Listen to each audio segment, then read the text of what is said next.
پیارے بچوں، میں آج آپ کو ایک کہانی سناتا ہوں۔ آج اسکول سے چھٹی تھی۔ شایان حیدر اپنے گھر کے صحن میں کھیل رہا تھا۔ ایسے میں اس نے ایک آواز سنی، کائیں کائیں۔ شایان حیدر نے سر اٹھا کر دیکھا، وہ ایک کوّا تھا جو منڈیر پر بیٹھا پھدک رہا تھا۔ پھر اس نے پرواز بھری اور یہ جا وہ جا۔ شایان کھیلنا بھول گیا۔ ایک وہ کوے اور اس کی پرواز پر غور کر رہا تھا۔ شایان عمر کے اس دور میں تھا جہاں نظر آنے والی چیزیں سمجھ میں نہیں آتی۔ کوّا اڑ سکتا ہے، میں کیوں نہیں اڑ سکتا؟ شایان نے سوچا۔ پھر اس نے اپنے بازوؤں کی طرف دیکھا۔ کوے کے پاس پر تھے، اس کے پاس تو پھر بھی نہیں تھے۔ وہ سمجھ گیا کہ وہ اڑ نہیں سکتا، مگر وہ اب اڑنا چاہتا تھا۔ یہ ننھی سی خواہش اس کے دل میں مچلنے لگی۔ وہ فوراً ابو جی کے پاس چلا آیا۔ اس کی سوچ کے مطابق ابو اس کی مناسب رہنمائی کر سکتے تھے۔ ابو جی، مجھے اس کوے کی طرح اڑنا ہے۔ شایان نے اڑتے ہوئے کوے کی طرف اشارہ کیا۔ اس کی بات سن کر ابو ہنس پڑے۔ بیٹا، ابھی تم چھوٹے ہو، مگر پھر بھی میں تمہیں سمجھانے کی کوشش کرتا ہوں۔ ہمارا خالق اللہ ہے۔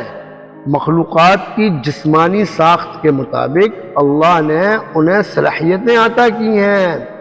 پرندوں کے اڑنے کی ایک وجہ تو ان کے پر ہیں، دوسری وجہ یہ ہے کہ پرندوں کی ہڈیاں اندر سے خالی ہوتی ہیں۔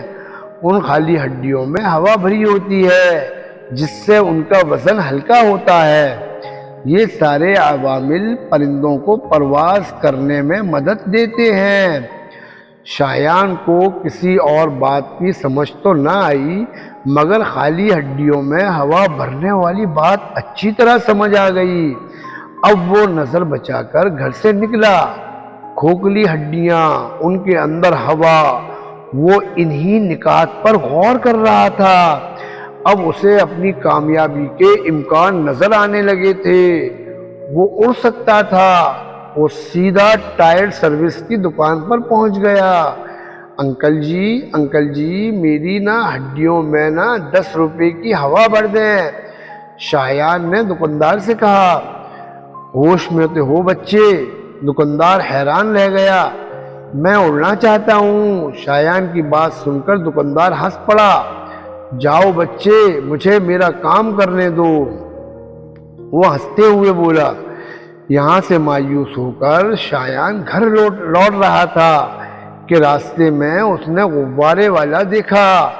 غبارے والا اپنے ٹھیلے پر کھڑا غبارے بیچ رہا تھا۔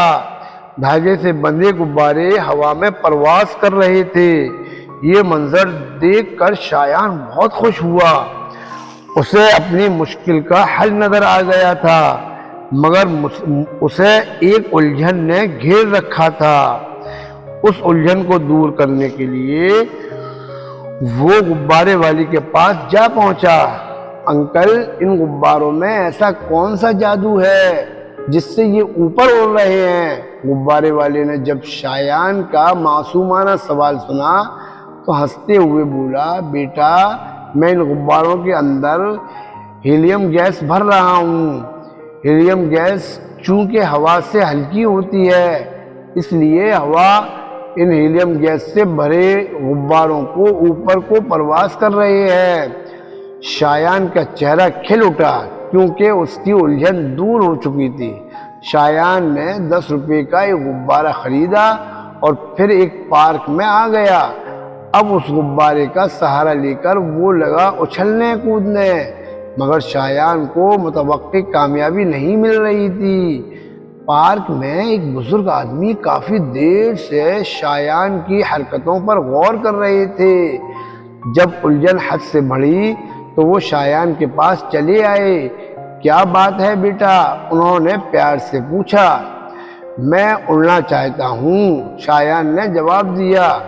تو بڑے بزرگ جو ہے وہ ہنسنے لگے۔